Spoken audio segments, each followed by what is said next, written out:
seen my glasses, have you, Jamie? You haven't seen them, have you, James? No, Mary. What's the matter with Jamie?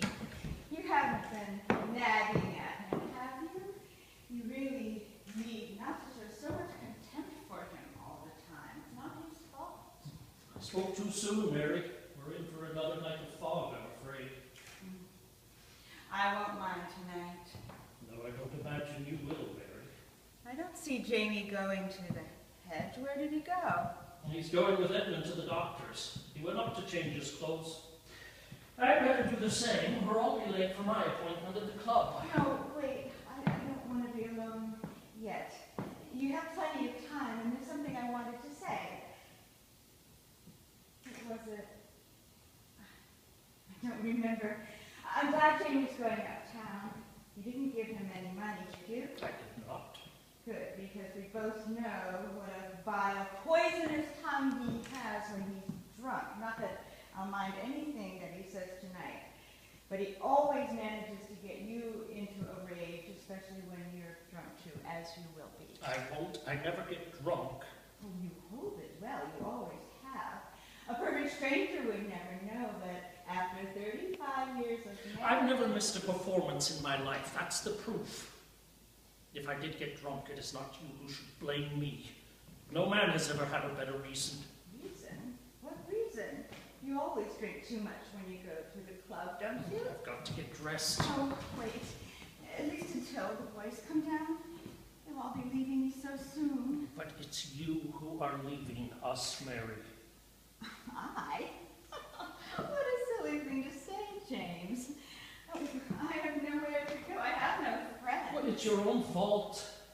There's surely one thing you could do this afternoon that would be good for you, Mary. Take a drive in the automobile. Get away from the house, get a little sun and fresh air. I bought the automobile for you. You know I don't like the damn things. I'd rather walk any day or take a trolley. I had it here waiting for you. When you came back from the sanatorium, I hoped it would give you pleasure and distract your mind. I paid a lot of money I couldn't afford, and there's the chauffeur I have to board and lodge and pay high wages whether he drives you or not. Waste! What good did it do you? I might as well have thrown the money out the window. It was a waste of money, James. You should never have purchased a second-hand automobile. It's one of the best makes. Everyone says it's better than any of the new ones. It was another waste to hire Smythe, who'd only been a helper in the garage. Oh, I know his wages are less than a real chauffeur's, but I'm sure he'll make up for it by the graft he gets from repair bills. I don't believe it. He may not be a fancy millionaire's flunky, but he's honest. You're as bad as Jamie suspecting everyone. Oh, you shouldn't be offended, James. I wasn't offended when you bought me the automobile. I was grateful and touched. I knew it was a hard thing for you to do, and it proved how much you loved me in your own way, even though I couldn't imagine that you thought it would do any good. Dear Mary, for the love of God, for my sake and the boy's sake and your own, won't you stop now?